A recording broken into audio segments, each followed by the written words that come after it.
Hola, ¿qué tal? Muy buenas noches. Bienvenidos a La Nocturna. Soy Susana Valdés Levi y esta noche de domingo, en la cual la reforma judicial ya es constitucional, lo que nos ocupa es tratar de ver cuál fue el meollo del asunto, de dónde viene, es decir, la retrospectiva y las perspectivas que podamos tener. Para eso, entre José Daniel Borrego y yo, que estamos aquí para servirle a usted en la conducción de este programa y en el análisis, están con nosotros Raúl Ruiz Velasco, que es juez de distrito adscrito al primer Tribunal Federal de Asuntos Individuales. ¿Es correcto, Raúl? Primer Tribunal Laboral. En Laboral, materia laboral, sí. En materia laboral. Muchas gracias, Raúl. Y está también con nosotros el diputado local, Mario Soto, diputado por Morena. Así es, por Morena y por García, representando al Estado de Nuevo León. Raúl, Susana, José Daniel Borrego, muchas gracias por estar aquí. La verdad que esto es un éxito que estamos aquí debatiendo el tema y también hay que impulsar y promover más a Canal 28. Para aclarar un poquito las posiciones, quiero nada más comentarles que en el caso de Raúl está no convencido, ya no importa a favor o en contra, porque ya es un hecho, pero no está del todo convencido de que sea una medida buena para el país, mientras que, Mario, tú estarías a favor. Sí, pues estoy convencido del proyecto. Ok, ¿quieres comenzar, José Daniel? Pues bueno, como dicen, este arroz ya se coció. Pues sí. Yo ahí, la verdad, quisiera diferir. Bueno, este arroz todavía no se coció. Le faltan... ¿no? Mira, el tío... A ver, tiene razón. Todavía falta la batalla legal, esa es la buena. Déjame cambiar lo que iba a decir. Este arroz, en cuanto a los votos para que sea ley, ya se coció. Totalmente. Todavía falta hacer el plato fuerte, ¿no? Así es. Que es donde está lo sabroso. Ya está la guarnición, ahora falta el plato fuerte, que como decías tú antes de empezar, son las leyes secundarias, ¿no? Que es como se va a ir aterrizando la... Incluso también, todavía hay recursos legales que se podrían implementar, impugnar, ya sea que la oposición logre el 33% necesario para una acción de inconstitucionalidad y se resuelva finalmente por la Suprema Corte por diversas violaciones al procedimiento legislativo, o los múltiples amparos que se van a estar presentando una vez que sea publicada la reforma, también por violaciones al procedimiento legislativo o a la propia norma. Y el litigio internacional también ese es importantísimo, no hay que dejarlo de lado. Como empezamos con la retrospectiva, Raúl, y después pasaríamos contigo, Mario, pero la primera pregunta es, todo el mundo parece muy involucrado, muy enardecido, muy otra vez polarizado con este tema, pero poca gente sabía, poca gente en cuanto a la ciudadanía en general, cómo se hacía antes. Cómo se elegía a los magistrados, a los ministros y a los jueces, y qué tanto estaba amañado ese proceso y qué tanto metía mano el presidente en turno en el proceso para elegir a los magistrados, a los ministros y a los jueces. Explícanos cómo se hacía antes. Excelente pregunta, me encanta. Mira, para empezar, veo el discurso de la presidenta electa, en donde refiere que ella incluso estaría renunciando a un derecho, porque actualmente para los ministros, los 11 ministros que están en la Suprema Corte, el presidente propone una terna de candidatos y finalmente el Senado es quien los elige. Si el Senado no se pone de acuerdo, el presidente era el que los proponía. Los ministros, ¿sí? Sí.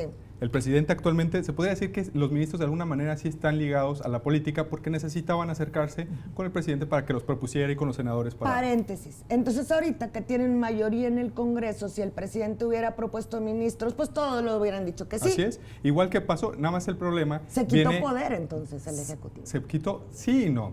Porque también una de las trampas de la reforma es que sigue proponiendo el presidente, siguen proponiendo los diputados...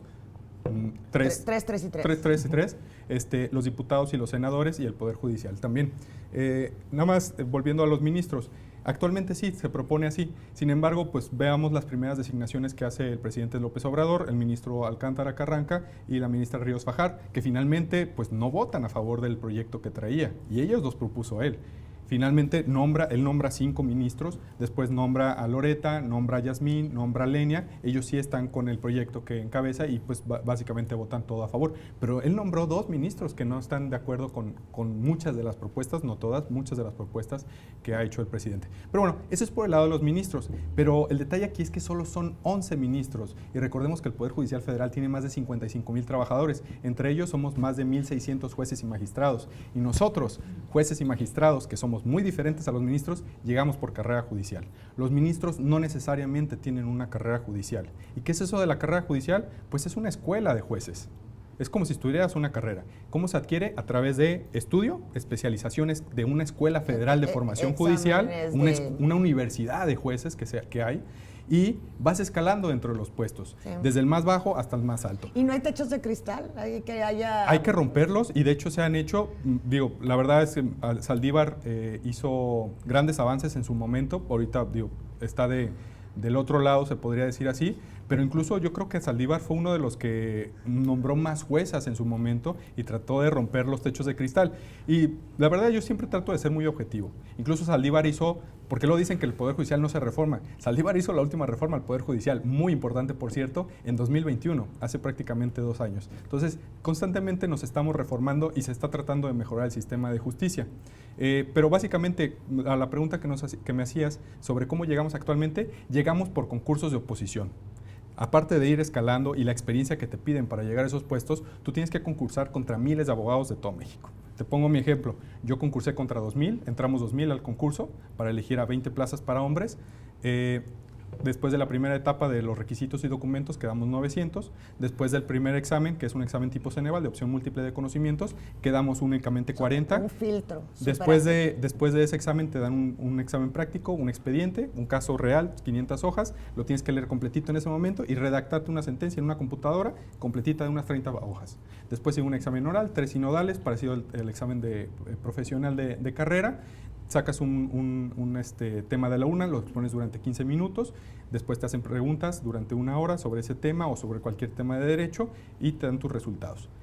Yo actualmente y todos los 55,000 trabajadores que estamos ahorita en la calle, estamos peleando precisamente por eso. Eso es lo que más nos está perjudicando. Sí, se elimina. Se elimina implícitamente, porque ahora ya el tope va a ser secretario. Ya no vas a poder acceder al cargo de juez o magistrado por tus propios méritos. Yo, por ejemplo, yo no tuve que acercarme con un diputado, con un senador, con el presidente para que me propusiera para ser juez. Yo estudié, me preparé desde los 18 años para empezar la carrera, tengo 2 maestrías, tengo 2 libros publicados, estoy estudiando el doctorado, tengo 4 especialidades, tengo 14 años en el Poder Judicial. Eso es carrera judicial. Acá no llegamos improvisados. Y yo no tengo ningún compromiso de ningún tipo con nadie y por eso yo puedo resolver independientemente. Sin embargo, con la propuesta de la reforma, pues ahora quien va a proponer, por ejemplo, una terna, es una terna tal cual lo mismo, el presidente va a hacer una terna o el comité evaluador que le llaman, de 10 candidatos, el Poder Legislativo a través de la Cámara de Diputados y Senadores va a hacer otros candidatos y el Poder Judicial también va a poder proponer los suyos. Pero finalmente la ciudadanía no los va a elegir. ¿Por qué? Porque van a ser los que ellos te dijeron previamente. Ok. ¿Alguno que quieras? No, o sea, es que estaba aquí escuchando el tema sobre lo que decías. Digo, yo pues, te felicito por la preparación que tienes. Sin embargo, aquí creo que para fortalecer este debate del lado de la posición que tiene Morena y que tuvo el presidente, fue precisamente usar a personas que no son como tú. Porque hay gente también en el Poder Judicial que no está preparada, que no la arman. Totalmente de acuerdo. Acá, nada más quiero déjame terminar. Justamente lo que dice Susana. Ok, tú me estás explicando, como dicen, el camino de texto por el que debería llegar todo juez. Pero los que no son como tú, ¿cómo llegaron? Vamos, ahora, cuando se habla en el debate oficial, esto es importantísimo. ¿A qué Poder Judicial te refieres? ¿Saben cuántos poderes judiciales tenemos en el país? Tenemos 33 poderes judiciales. En los estados. Entonces, el detalle no está tampoco en el Poder Judicial Federal. Y yo te puedo decir que todos los que están en el Poder Judicial Federal, o el 99%, tienen la misma preparación que yo, o hasta más. Mucho más años. ¿Y los estados? Los estados son un tema totalmente diferente que no están tocando. No se está fortaleciendo su independencia, recursos materiales, recursos humanos. Lo mismo con las fiscalías, lo mismo con las policías. No es una reforma integral que ataque a todos. Realmente los estados tienen un grave problema todavía en algunos estados, obviamente no voy a señalar cuáles, pero donde se refiere también que falta un tipo de independencia. Sin embargo, el Poder Judicial Federal sí lo tiene. Y yo te puedo garantizar que todos los que yo conozco llegaron a través de sus propios méritos. Y yo nunca, en mis años de carrera, me han ofrecido dinero. Yo llegué por mis propios méritos y ni siquiera me han intentado comprar o ofrecer nada. Sí entiendo la desesperación, la impunidad. Podemos hablar de materia penal, podemos hablar de corrupción, podemos hablar de privilegios. Eso es importante. Pero de verdad, el Poder Judicial es lo más limpio que tenemos en el país. El Poder Judicial Federal. No, tiempo, a ver. Estamos hablando en serio. Realmente en serio, te voy a decir algo. Si el amparo no existiera en este país, se cae a pedazos. Bueno, todo abogado sabe que la última instancia es el amparo. Y ahí lo pueden ganar con argumentos jurídicos, no con billetes. Y tú me puedes asegurar aquí, con toda la ética y la formación profesional que tienes, que el amparo en México se otorga de manera desinteresada. ¿Siempre? Mira, obviamente siempre va a haber arroces negros, pero te puedo poner una estadística. ¿Cuántos casos se resolvemos al año? 3.3 millones de asuntos al año. ¿Cuántos ves en el periódico? 1, 2, 3. ¿De verdad creen que todos los casos? Yo te pongo materia laboral, porque luego se enfocan mucho en materia penal. No todo es materia penal. En materia laboral, el 99% de los casos los gana el trabajador, no los patrones. Eso es justicia social. Hablan que estamos desconectados de la sociedad. Es por falta de desinformación. Pueden ahí visitarme en San Jerónimo, aquí estamos cerca. Cualquier día vayan a mis audiencias. Ahí ven cómo resuelvo, cómo desahogo pruebas. Me pongo todo, así como lo ven en las películas, con martillo y todo, un mallete. De verdad. Pueden ver todo, eso es público. Oye, todas las sentencias están en internet. Raúl, bueno, a mí me parece muy interesante esto como retrospectiva. La intención era que supiéramos de voz propia de alguien del Poder Judicial cómo se hacía antes. Y después le voy a hacer otra pregunta, es decir, bueno, ¿qué tanto es peor como lo quieren hacer ahora? ¿Qué tanto realmente los perjudica? Pero el siguiente bloque, si te parece bien, José Daniel, quiero preguntarle a Mario Soto de Morena, ¿qué tanto los instruyeron a los legisladores de Morena, diputados locales, diputados federales, senadores, sobre los pros y contras de la reforma como para que votaran en un sentido determinado? ¿Qué tanto realmente fueron empapados con la masita, ¿no? Lo importante, el tuétano de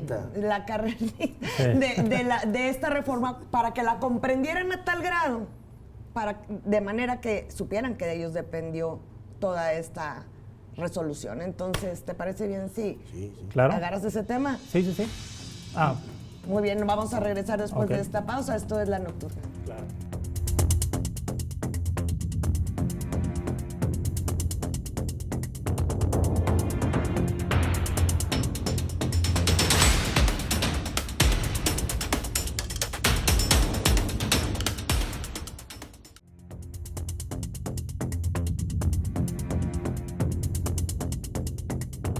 Muy bien, en este bloque vamos a abordar el punto de vista de un legislador de Morena, es un diputado local, Mario Soto, de Morena, y ya sabemos que esto ya viene a repercutir al nivel estatal, ¿verdad? Entonces, vamos a escuchar qué tanto su partido, que sigue la línea obviamente del presidente, los preparó, los instruyó, los informó de los pros y contras y en qué consiste esta reforma y por qué se está haciendo y qué mejorías va a traer y si realmente va a erradicar la corrupción y el nepotismo y todas esas cosas que señalaba el presidente. Y después, la segunda parte de este bloque lo analiza José Daniel Borrego.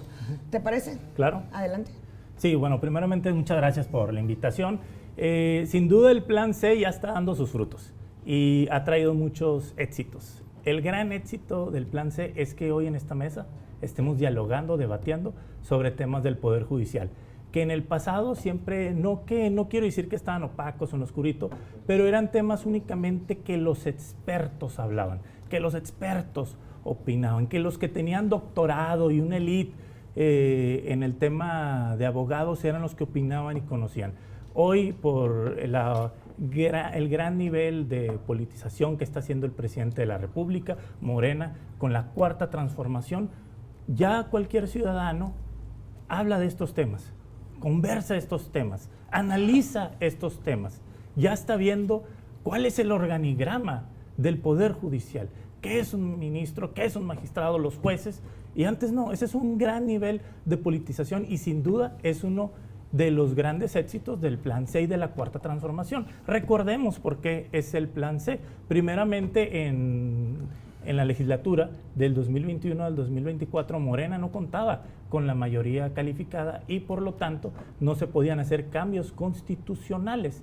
De ahí nos fuimos a modificar las leyes secundarias en materia energética y la Suprema Corte de Justicia de la Nación, intrometiéndose en el poder legislativo, da para atrás los cambios en materia energética y eléctrica que había hecho el presidente de la República, y por eso el presidente dice en una de sus mañaneras: vamos por el Plan C. ¿Qué es el Plan C?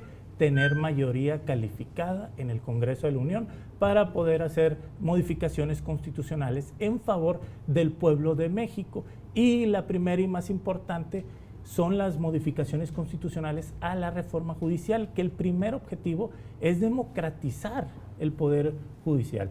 No es una rotunda mentira y una patraña que estén diciendo que ahora Morena y el presidente de la República y ya en un mes Claudia Sheinbaum vaya a tener o quiera tener todo el poder de este ente, el Poder Judicial. ¿Por qué? Ya lo pudiéramos tener, nomás que no somos iguales.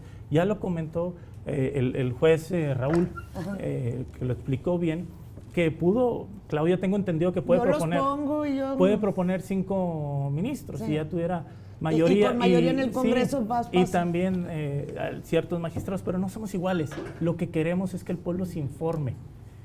Ahorita comentaba el compañero que el Poder Judicial Federal es de lo más limpio que hay. Yo difiero totalmente de esa opinión, porque si preguntamos a la gente si opina lo mismo del Poder Judicial Federal, te aseguro que no va a estar así. Y también lo tengo que decir, también no va a opinar lo mismo, que es algo limpio, el Poder Legislativo. Pero nosotros lo que tenemos que hacer es empezar a democratizar estos cargos para que la ciudadanía se sienta más representada, tenga una mayor participación.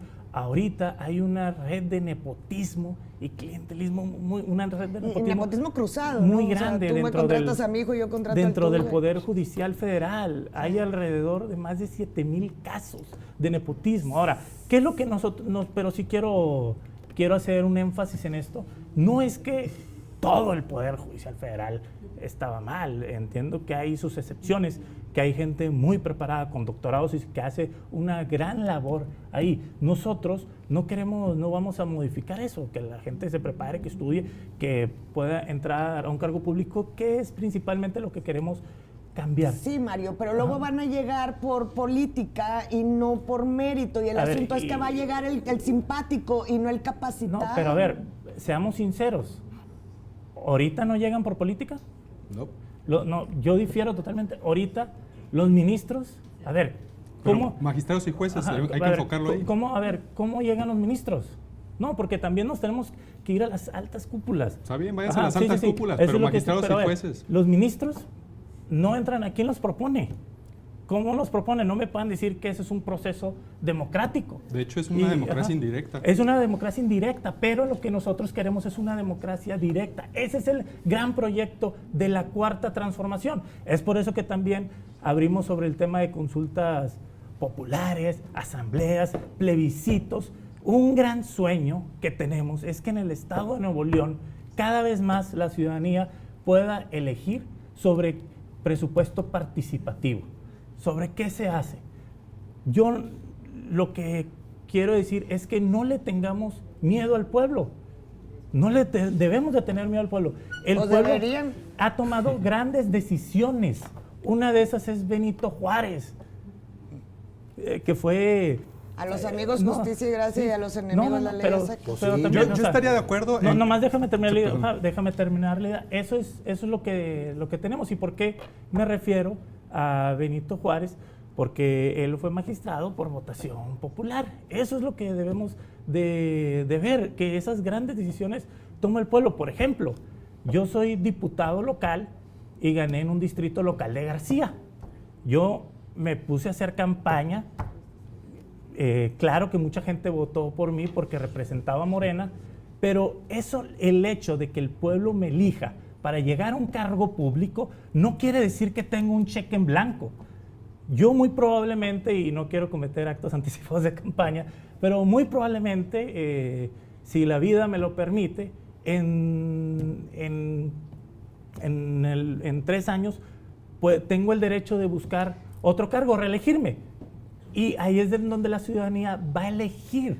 No le tengamos miedo a las decisiones democráticas. Yo le tengo miedo a que esas decisiones no sean el remedio para la enfermedad, porque yo ahorita ya le voy a hacer el análisis a José Daniel. El asunto es que viendo cómo ha sido la situación, la historia en los cargos de elección popular, dime si el someter esos cargos a votación popular o a voto directo es garantía para erradicar el nepotismo y la corrupción. Te lo voy a decir así tal cual. No es un no y ni un sí, porque la vida en sí no es blanco y negro. Hay muchos grises, hay muchos matices. Lo que sí puedo decir es que va a empezar a reducir el tema del nepotismo ahí en el Poder Judicial Federal, porque ahorita, seamos sinceros, hay muchos temas de nepotismo. No estoy diciendo que el caso del compañero Cese, no, nada que ver. Es gran abogado y puedo decir que gran juez y todo eso, pero ojalá tuviéramos casos, que todos los casos fueran así. Hay muchos casos de nepotismo. Ahora, también lo tengo que decir, también puede tener errores y cosas el tema de votación popular, elección popular, pero sí lo quiero dejar muy en claro. Nosotros, Morena, la Cuarta Transformación, no engañó al pueblo de México. Desde un momento fuimos muy claros. Queremos el plan C porque queremos hacer una reforma judicial para que ministros, magistrados y jueces se vayan a elección de votación popular. Tuvimos una mayoría abrumadora. Sí, bueno, 265 distritos de 300 federales los ganamos. 30 estados, 30 entidades federativas las ganamos. El pueblo de México quiere esta reforma, quiere el plan C. En distintas encuestas lo han hecho y muchos pueden decir, no, es que no lo que quiera la gente es lo mejor. Pero aquí lo mismo decían de la Cuarta Transformación, decían que la economía iba a ser un caos, que nos íbamos a convertir en Venezuela, que nos íbamos a convertir en Cuba, faltándole el respeto a esas naciones. Nada de eso ha pasado. Lo que hoy tenemos es una economía fuerte, procesos más democráticos, y por eso es por lo que vamos. Y no es retórica, es una realidad. Lo mismo decían, los programas de desarrollo, lo que le conocen como programas sociales, las pensiones y todo eso, no va a funcionar, no va a haber dinero. Sí las hay. Estamos en contra de la pensión vitalicia que se llevan los ministros de 200,000 pesos mensuales. Esa es una grosería para el pueblo de México. De eso es lo que deberíamos estar debatiendo. Y también le quitaron la pensión vitalicia a los expresidentes. Así es. Bueno, sí. Le diste mucha tela donde cortar a José Daniel, yo no le quito. Todos me dieron bastante. Mira, yo estoy constantemente debatiéndome acerca de cuál es el punto medio en esto, ¿no? Sí. Yo me imagino que cuando un niño chiquito escucha a sus padres pelearse, que no se están comunicando, de repente quiere ayudar, pero no sabe cómo, ¿no? Porque no tiene las herramientas. Por un lado, yo entiendo lo que dices, te entiendo perfectamente. En el tema de procuración de justicia, más bien, procuración y administración de justicia, hace falta que todos los involucrados tengan la mayor preparación y tengan la mayor ellos hacen impartición. Libertad, ¿no? Nosotros impartimos. La procuración le toca a la policía. La policía. Procuración, administración y justicia. Vamos a englobarlo en eso, ¿no? Yo te entiendo, tienes toda la razón. Escucho a Mario y también es el tema de decir, ok. Parece juego de tenis. A ver, si tú te vas a analizar el tema de acceso a la justicia, yo te puedo decir que sí tienes razón, pero el acceso a la justicia para la mayoría de la gente en este país es un viacrucis. Pero se va a resolver con votación. Ahí va. Es un viacrucis. Yo conozco mucha gente que trabaja en Poder Judicial, no me refiero al federal, La mayoría entraron porque era novio, amante, padrino, hermano de alguien. Yo entiendo ese tema. Y te digo algo, me da coraje. Digo, este vato está en serio aquí tomando decisiones sobre la vida, patrimonio y cosas de mucha otra gente. Sí. Me parece injusto. Por eso te digo, tú eres una excepción. Pero es que te voy a decir, esa excepción es mucho más grande. Y hablando de nepotismo, Saldívar en su momento incluso fue el que más lo combatió. Y todos esos informes que sacan del nepotismo son de 2018, 2017. Saldívar hizo una reforma. Yo cada 6 meses tengo que hacer una declaración de relaciones familiares. Ya no puedo contratar un familiar de otro juez o magistrado. Tengo que pedir una autorización, tengo que pasar por una investigación. Eso se radicó en 2021. No, digo, mira, ¿Y se cumple? Sí, claro. A ver, hablando a nivel federal, ¿no? Sí, mira, es que a nivel estatal, yo también estuve en Poder Judicial Estatal. Comprendo los dos lados perfectamente y comprendo lo que dicen y comprendo el reclamo de justicia. Pero lo que tenemos que hacer es homologar los estatales al sistema federal. Ahora, yo te doy la razón. Yo estudié ciencias políticas. Yo, digamos que soy una creación ahí media rara porque tenemos que aprender de leyes, pero también de cuestiones sociales. Para mí, si llega un poder y me dice, ¿sabes qué? A mí me pagan de dinero público y no le rindo cuentas a la gente. ¡Ah, mira qué padre! Déjame terminar el punto. Yo, visto desde el punto de vista más neutro, pues digo, oye, mira qué padre, por él votan. Y si lo quieren sacar, mañana lo sacan. Y él tiene que rendir. Es más, él está obligado a rendir un informe anual a sus votados en los distritos. Yo lo rindo cada 6 meses. Sí, no, está bien, pero a la gente no. Y va a haber revocación. Ahí va. A la gente no. O sea, no hay un evento para la gente con la que... ¿Me explico? Ven que se pidió por sabroso. Entonces, está ese tema, ¿no? El Poder Ejecutivo es lo mismo. El Poder Ejecutivo rinde cuentas, todo. ¿Sabes lo horrible que se siente pagar impuestos? Para mí es lo más horroroso que hay en esta vida, pagar impuestos y saber que ese dinero va para todo tipo de personajes que están viviendo el dinero público y digo... Y no rinden cuentas. O sea, yo sí creo que es válido, por eso te digo, entiendo el discurso político de la rendición de cuentas. En lo que te doy la razón es, el votar por los jueces, ¿vas a solucionar ese tema del acceso a la justicia? No lo sé. Incluso yo me iría más allá. Hace ratito hablaban que no es por un control del presidente y esto. Si no fuera así, no se estaría despidiendo al 100% de los jueces y magistrados. Sí, Claudia tenía o tiene el derecho de elegir tres ministros en su periodo, pero ahora cambió 3 ministros por 9, porque ahora va a poder elegir a los 9 prácticamente. Va a presentar una terna. No, pero van a ser 3 y 3. Sí, van a ser 3 y 3, pero ¿ya vieron cómo son las boletas? Después de 6 años de calumniarnos y decirnos corruptos, nosotros vamos a aparecer, los que estamos en el cargo, hasta abajo. La primera columna dice, estos son los cuates propuestos por el presidente, literalmente. Estos son los cuates propuestos por el Poder Legislativo y estos por el Poder Judicial. ¿Sí? En primera columna aparecen los propuestos por el presidente. Eso es una trampa. Les están indicando por quién votar, básicamente. Y, insisto, el poder Ejecutivo es quien finalmente está poniendo a los candidatos, no los está poniendo el pueblo. Sí, no, a ver, yo nada más... Entonces, son 6,600 jueces y magistrados en este país sobre los que van a poder decidir. A ver, yo tenía una pregunta, pero aquí me gustaría escuchar a Mario. Ok, creo yo que el concepto de rendición de cuentas, todos estamos de acuerdo aquí en la mesa, ¿no? A lo que acabas de decir públicamente. Sí, o sea, sí, la Suprema Corte lo tiene, pero no individualmente en los jueces. Sí, o sea, la Suprema Corte rinde su informe. El tema es que yo creo, a ver, las encuestas que mostró, por ejemplo, Claudia Sheinbaum... Yo tengo otras. Bueno, ok. Otros datos. No, y otros datos más fiables. La OCDE, y eso no me vas a dejar mentir. La OCDE puso al sistema de justicia en 55%, al mismo nivel que el Poder Ejecutivo. Ok, está bien. Y bueno, incluso encuestas internas de 9,000 usuarios encuestados, 91% se encontraban satisfechos con eso. Sí, caballeros, tenemos un corte pendiente. Regresamos para el tercer bloque, en donde también hay preguntas. ¿Por qué tanta prisa? ¿Por qué tanta prisa? Pero regresamos en un momentito. Yo tengo una teoría ahorita. Sí.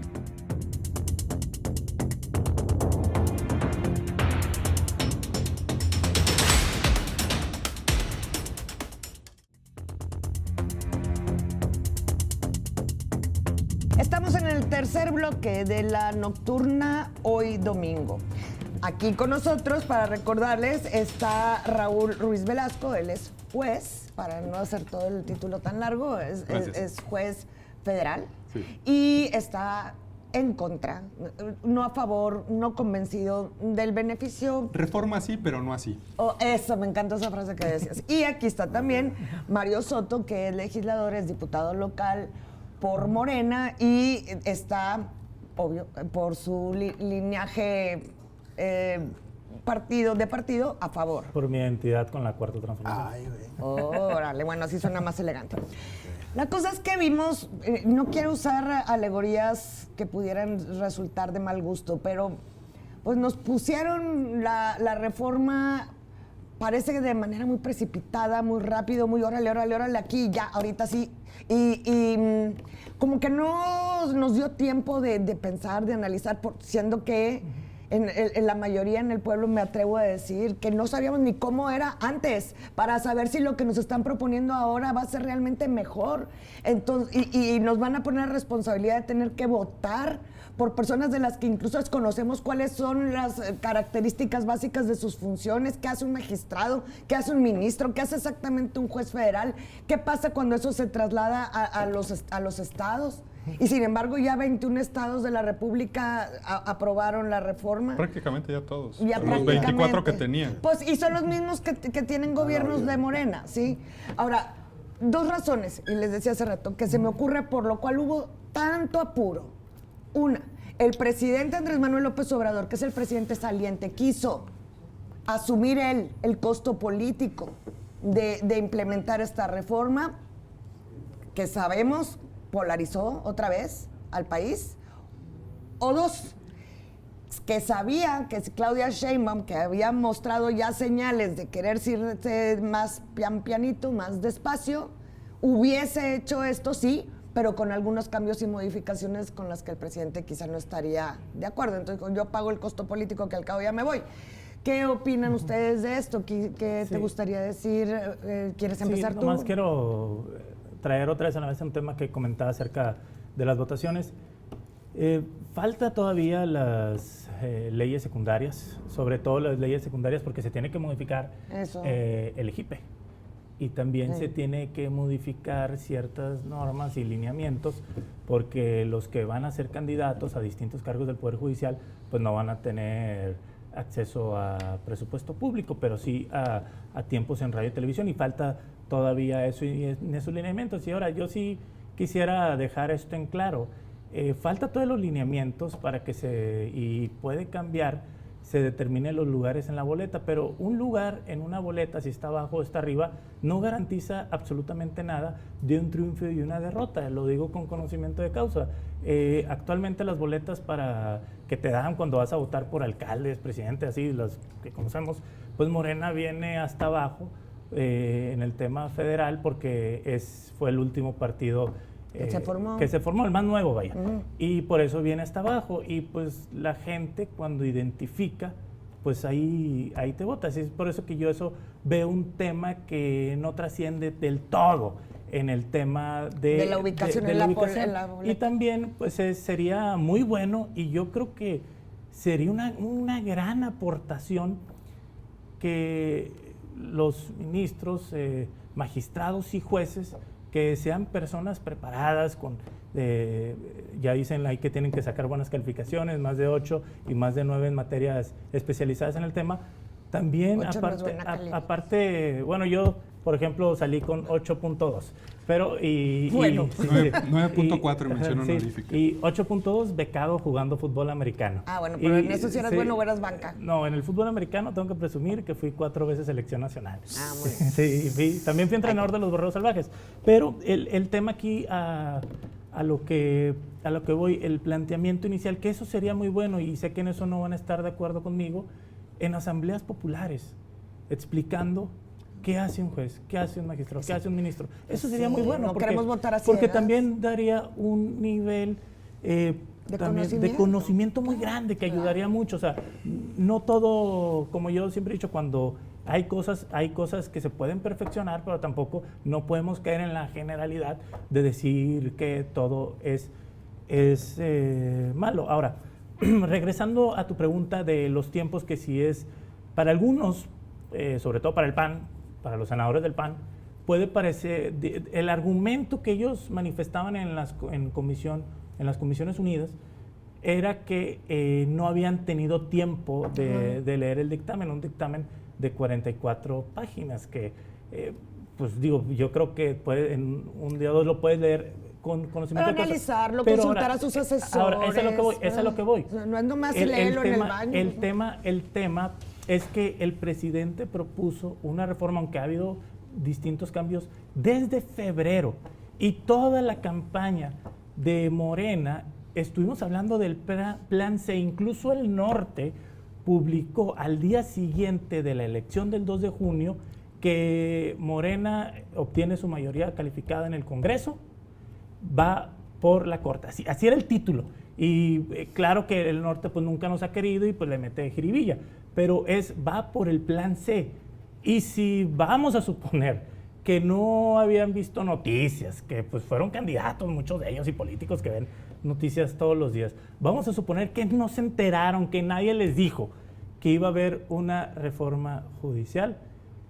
Lo votó el Congreso y también se discutió en comisiones. O sea, hubo un proceso legislativo que tuvo tiempos. Ahora, yo la verdad... ¿Para un cambio de esa magnitud? Claro que sí, pues lo estamos... ¿Puedo comentar? Desde febrero lo estamos proponiendo. ¿Tiene algo que decir, Raúl, a esto que acabas lo tengo que decir, desde febrero lo estábamos proponiendo. Yo creo que ya íbamos tarde y por eso habría que ya... Pues se tenía que hacer este tema. Y sobre todo, no mentimos al pueblo de México. Nosotros dijimos que llegando, teniendo las mayorías calificadas, lo íbamos a hacer y lo íbamos a pasar. Mucho se critica acerca del Senado, del proceso de cómo se obtuvo la mayoría calificada y todo eso. Lo que sí quiero decir es que no han podido comprobar algún tipo de amenaza, algún tipo de chantaje, y no podemos decir lo mismo de cómo se aprobó la mayoría calificada para el Pacto por México, donde hasta hay videos en las oficinas del Senado de la República entregando sobornos. Cuajados que se fueron. Bueno, a ver, Raúl, querías comentar algo al respecto de lo que dice mira, Mario. Sobre los tiempos, mira, otra vez regresando a las boletas, sí está bien, no importa tanto el orden, pero sí importa que te estén diciendo específicamente estos son los candidatos del presidente. Eso sí va a influir en las elecciones, no tanto el lugar.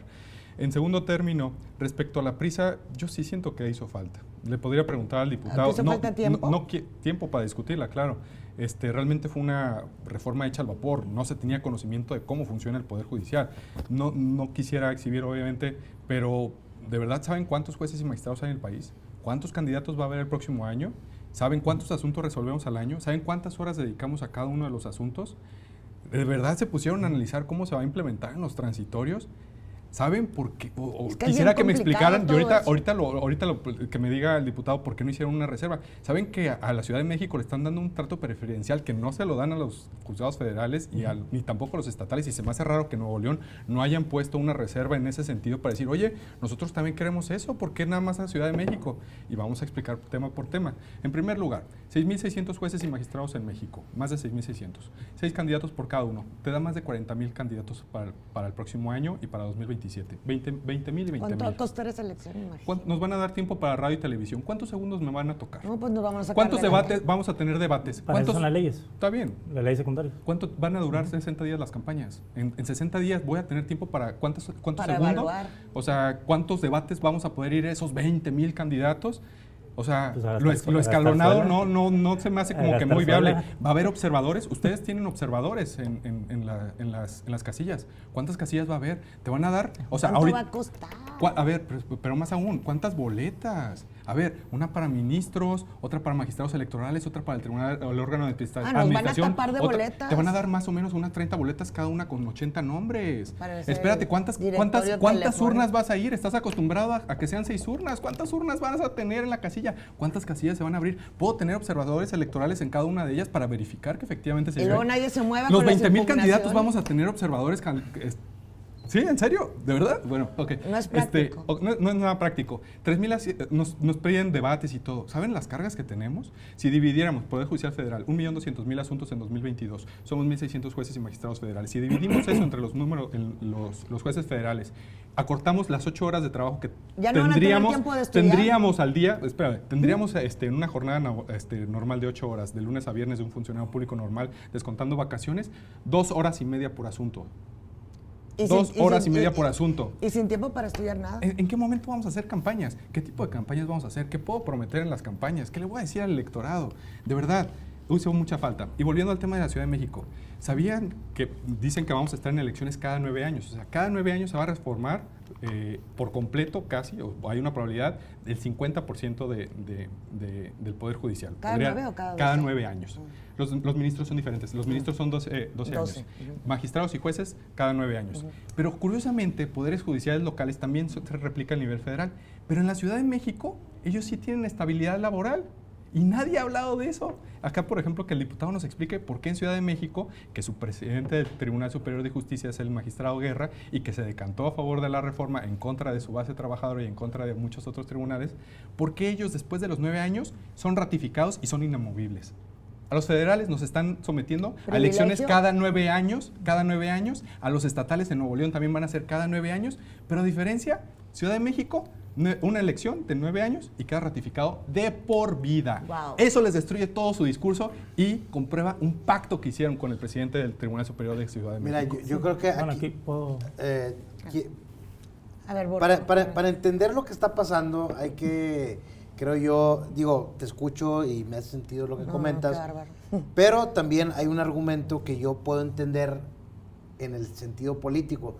Cada gobernante tiene un estilo distinto de gobernar. En el caso del presidente López Obrador, a mí me parece que es una clara represalia porque el Poder Judicial muchas veces le frenó muchas cosas. Felipe Calderón también tuvo muchos roces con el Poder Judicial. Yo recuerdo que cuando lanza su guerra contra el crimen organizado, públicamente se quejó y dijo, no es posible que nosotros mandemos las fuerzas del orden, los agarran, todos los llevas ante el juez y el juez lo libera como si nada, ¿no? Eso es de Calderón, eso lo decía Felipe Calderón del PAN, ¿no? Entonces, el diagnóstico histórico es que siempre ha habido mucha impunidad en México. Más allá de la formación de los jueces, más allá de cómo llegan, en el ejercicio de su trabajo, pueden ser los más calificados, pero el tema de la impunidad es un tema que, y ahí sí, fíjate, y yo me di cuenta la primera vez que invitamos a los miembros del Poder Judicial, tienen una tarea dificilísima de eso que estás diciendo tú, salte a la calle y convence a alguien que te dé la razón, porque el discurso que trae él, compadre, se lo va a comprar cualquier persona. Y no es una crítica, O sea, yo también lo compraría si a mí me dicen, a ver, ¿cómo es posible que si aquel que está allá se robó tal cosa, está en prisión preventiva 15 años más allá de lo que hubiera sido la sentencia? Oye, ¿por qué no lo sentencian? Pues quién sabe, tiene ahí 10 años, no han resuelto su caso, y aquel que lo agarraron con una bazuca salió en 2 días porque pues el juez dijo que no había pruebas y que estaba mal armada la carta. O sea, a lo que voy es que a veces sí. no, parece ser que hay varias realidades chocando en varias realidades chocando en un mismo país, en una misma sociedad, que yo no entiendo todavía cómo lo vamos a solucionar. Me queda claro que el discurso político es muy atractivo para la gente, muy atractivo.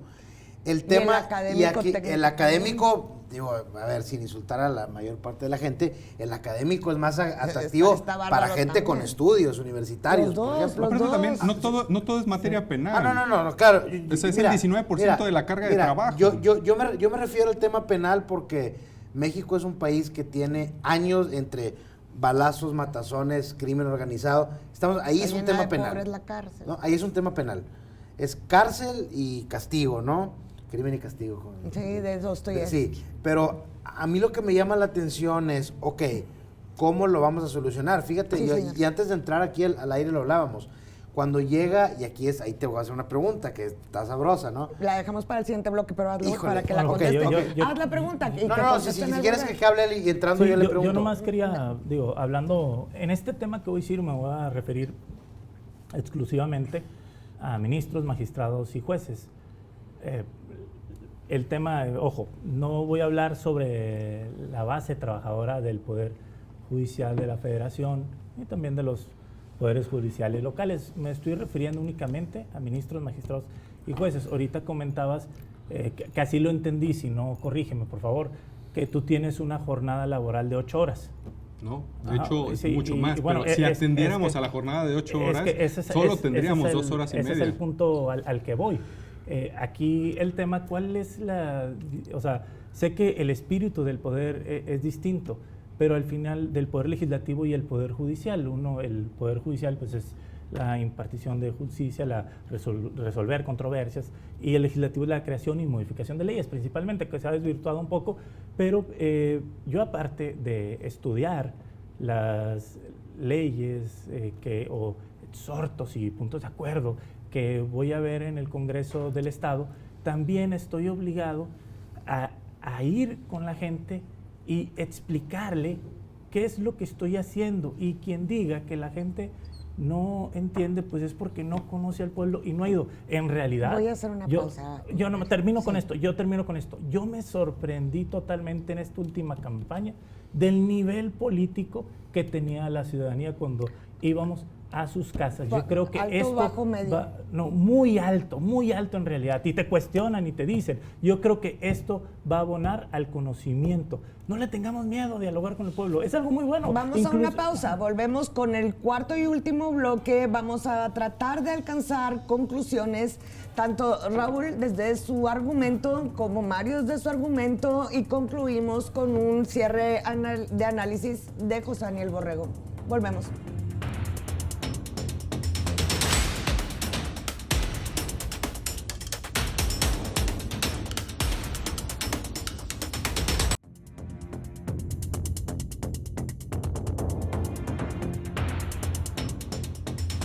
Terrible. Daniel el Terrible. Muy bien, en este momento, para no perder tiempo, José Daniel Borrego, tienes la palabra. Empiezo con una pregunta muy rápida, ¿no? México, desde hace que ya casi 10 años, cuando empieza a absorber todo el sistema de derecho anglosajón, ¿no? Con el tema de los juicios orales, el sistema penal acusatorio, ¿no? Vienen de Estados Unidos tratando de implantarlo aquí. Se ha tardado un montón, 10 años, pero lo que me llama la atención aquí es esto. ¿Que no la elección de jueces es como seguir con el camino de este sistema? ¿O no? ¿Sí me explico? Claro. No. Incluso, si se fijan la declaración de la presidenta, donde decía que la mayoría de los estados de la Unión Americana se elegían por voto popular, la desmintió al día siguiente, que es Salazar, y dijo que solo son 7 y son los que más problemas tienen. El detalle fundamental en la elección de jueces y magistrados en estos 7 estados es que ya tienen un jurado. Finalmente, la decisión principal, si es inocente o culpable una persona, va a recaer en un grupo de personas que van a decidirlo. El juez realmente allá es un moderador y impone la pena de 5, cadena perpetua, muerte y eso. La sentencia, exacto. pero no el veredicto. Incluso acá yo tengo que aventar una sentencia de 60 hojas justificando y argumentando por qué sí o por qué no. Allá nomás llegan, ¿qué deliberó el jurado? Culpable, inocente, no te explican nada. Tantos años, pum. No te necesitan explicar nada. Aquí sí, tenemos un sistema totalmente diferente, no se pueden comparar. Ok. No, yo pregunté porque el tema es ver importado de allá. Sí. O sea, importamos una parte de esa. De hecho se está importando el de Venezuela con la reforma. La oralidad se hizo una amalgama. Okay. Literalmente es el de Venezuela. O sea, es el único país del mundo que se hace como se está proponiendo. Ok. Perdón, no Venezuela, Bolivia. No sé. Bolivia. No lo mejoraste. Bolivia. Okay. Dije Venezuela, perdón, era Bolivia. Nigeria. Okay. A ver, Mar, querías decir algo tú. Hablábamos de tu postura. ¿Por qué crees que sí? ¿Cuáles son tus puntos fuertes para decir yo voté por esto porque estoy convencido? Sí, claro. El tema es que estamos convencidos de que hay una cuarta transformación y estamos haciendo un cambio al régimen político, y lo que queremos y el objetivo principal del presidente Andrés Manuel López Obrador, que ha combatido fraudes y un sinfín de injusticias, queremos democratizar al pueblo, y no solamente es la elección a integrantes del Poder Judicial, también lo queremos hacer con decisiones del gobierno, como son consultas populares, plebiscitos, y yo voy más allá, y en mis recorridos en el municipio de García y en otros lados donde he platicado, la gente donde más sufre la injusticia es en el tema de la justicia local, en el tema de los ministerios públicos, donde el pueblo tiene pues grandes problemas y en muchos delitos, y por lo que vamos también en el Congreso local es para poder tener una mejor impartición de justicia. Quiero dejar algo muy en claro. Hablan mucho acerca del tema de la carrera judicial y que no van a llegar los mejores y todo eso. por ejemplo, hoy en día tenemos en el Tribunal Superior, en el Tribunal de Justicia a nivel local, de presidente, Arturo Salinas, una persona que fue diputado local del PAN y hoy está de presidente ahí. Y nosotros decimos, a ver, pues dime qué carrera judicial tuvo para llegar ahí, que fue a través de acuerdos arriba políticos para poder llegar. Eso es lo principalmente por lo que vamos. No estamos en contra del personal que trabaja ahí, al contrario, no se están violentando ninguno de sus derechos laborales. Nosotros por lo que vamos es porque se democratice este poder y también que lleguen las mejores y los mejores. Raúl. Muchas gracias. Pues mira, si el voto popular fuera la solución para acabar con la corrupción, no existirían políticos corruptos. Así de fácil y sencillo. Claro. Entonces, realmente no se va a mejorar el sistema de justicia, únicamente veo una reforma donde se trata de cooptar, porque el presidente, insisto, va a ser quien va a proponer, se van a depurar las listas y en la boleta se le va a indicar a la persona quién. Además de que se crea un tribunal de disciplina judicial, que básicamente va a ser la Santa Inquisición, en donde los jueces y magistrados que no se ajusten a los parámetros como los tuvo en su momento Saldívar y lo reconoció públicamente el presidente, pues simplemente van a ser sancionados y cesados de su cargo. ¿Por ejemplo? Por ejemplo, ¿quién, perdón? Sí, no, por ejemplo, ¿por qué serían sancionados? Van a ser sancionados, son una amplia gama, pero el que más se discutía era el en contra del interés público, lo que quiera que signifique eso, interés social. Que es un término muy ambiguo. Es un término muy ambiguo, entonces realmente lo que ellos quieren interpretar por eso, pues te podrían sancionar. Por ejemplo, si el Tren Maya está ocasionando un ecocidio y un juez lo detiene, pues probablemente vaya en contra del interés de la nación y con eso pueda ser sancionado. Eso es un riesgo. Por otra parte, referían los magistrados, hay que distinguir, a nivel local es totalmente diferente a nivel federal. Un magistrado sí lo elige el Congreso, pero porque se asemeja a los ministros. Realmente los jueces locales son de carrera judicial, entonces tampoco hay que confundir los términos ahí cuando hablemos de Poder Judicial Federal, cuando hablemos de Poder Judicial local. Y para concluir, bien lo decía, las fiscalías realmente tienen un grave problema. Si quisiéramos poner estadísticas, en 2022 se cometieron 26.8 millones de delitos. ¿Saben cuántos se investigaron por las fiscalías? 2 millones a nivel federal y a nivel nacional. ¿Estás hablando de las fiscalías locales? No, de todas. De todas. Okay. 2 millones de delitos solo se investigaron. ¿Saben cuántos de esos llegaron a un juzgado? Solo 300,000. Ahí también radica gran parte de la percepción de impunidad, donde las personas no pueden ni siquiera acercarse a una figura de autoridad como la policía, porque como no el Ministerio pasan Público. El primer sedazo. No pasan en el Ministerio Público. Refieren que hay personas que tienen sentenciadas 10 años que no les dictan sentencias. Yo les preguntaría, ¿quién las metió ahí? Tuvo que ser un ministerio público que cuadró ciertas pruebas para que un juez dijera, se acredita el delito. Coincide con lo que decía Mario, o sea, si hay un problema de origen. De las fiscalías, claro. A ver, recuerden, hay muchísimas películas sobre eso. ¿Qué hay detrás de una carpeta mal investigada? Ahí está la película de Presunto Culpable. Puede haber un caso de tortura, puede haber incomunicación, puede haber una detención ilegal, fabricación de pruebas, violación a la cadena de custodia, puede haber muchísimas cosas. Hablar de una carpeta mal integrada no es cualquier cosa. Y ya los quisiera ver en una situación donde te están imputando un delito que no cometiste y tengas que estar precisamente ahí por culpa de un ministerio público. Sí. Y obviamente no generalizamos, hay gente muy buena y valiosa en los ministerios públicos, pero tenemos que atacar de problema el raíz. Sí. Pues mira, lamentablemente yo me voy en las mismas, en este sentido. Tienes toda la razón, hay un problema con las fiscalías, pero también hay un problema, y lo tuve aquí el día de ayer, Ángel Mario García Guerra, él es magistrado penal aquí del Estado de Nuevo León. Hay un problema muy grave porque si bien en teoría, no son las fuerzas políticas y los diputados y los congresos los que eligen, por ejemplo, a los miembros del Poder Judicial, en la práctica, a nivel Estado, sí lo hacen. A nivel Estado sí lo hacen, lo que tú dices es totalmente cierto. Pero a nivel federal no. No, entonces yo tenía una pregunta. ¿Estarías de acuerdo de esta reforma a nivel local pero no federal? Yo homologaría más bien el sistema federal para que el estatal sea igual. Lo que sí sirve, que es el Poder Judicial Federal, hay que replicarlo en todo el Estado. A ver, todo México. Te tomo la idea. Que estaría interesante por una contrarreforma, es muy interesante. El tema aquí es que a nivel Estado son los partidos políticos los que controlan los magistrados, jueces, todo esto. Y también, por ejemplo, la fiscalía, que yo siempre he dicho que es una tomada de pelo. No, las fiscalías autónomas.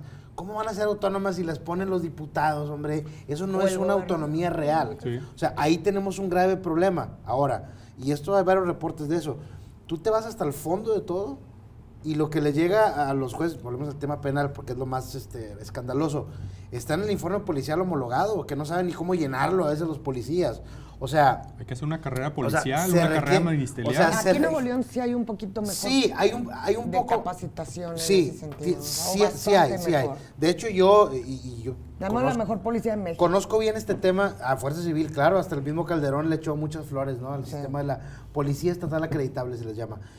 Pero en el tema de las fiscalías, y yo por hacer la maldad fui al Congreso local en el estado, ahí está la iniciativa, fui a meter, ¿para qué? Para que el fiscal lo voten. Ahí sí creo yo que se debe de votar, al fiscal general del estado. Resolveríamos un gran tema político. Es una en el persona, Estado. es más, no sé qué tan consciente estés del problemón que hay, del encontronazo entre el gobierno estatal con el Congreso del Estado por el tema del fiscal. ¿Por qué? Porque el Congreso, fíjate, y ahí está lo que a mí me deja este sabor de boca. Los políticos proponen a alguien, el Ejecutivo lo bloquea, luego el otro propone, quítales a ellos el poder. Lo que hay que quitar es la política de la impartición de justicia.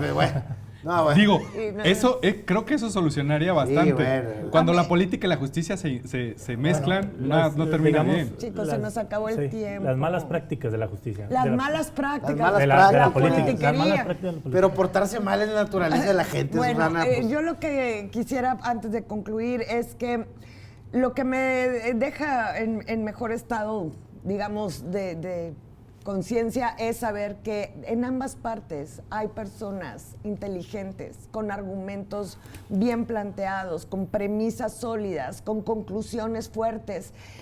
La decisión va a ser suya, por eso se va a someter a votación y usted sabrá. A lo mejor a este paso vamos a pasarnos la vida haciendo fila frente a miles de urnas todo el tiempo a ver a qué horas trabajamos, ¿verdad? Pero la verdad es que nos hacía falta tanto conocimiento y nos cae encima a los ciudadanos un paquete tan pesado que más vale que estemos bien enterados. Esto ha sido La Nocturna. Buenas noches. Que pase usted un feliz resto del domingo y que mañana sea un día de asueto agradable para usted y su familia. ¿Y si, ¿Qué? te voy a poner?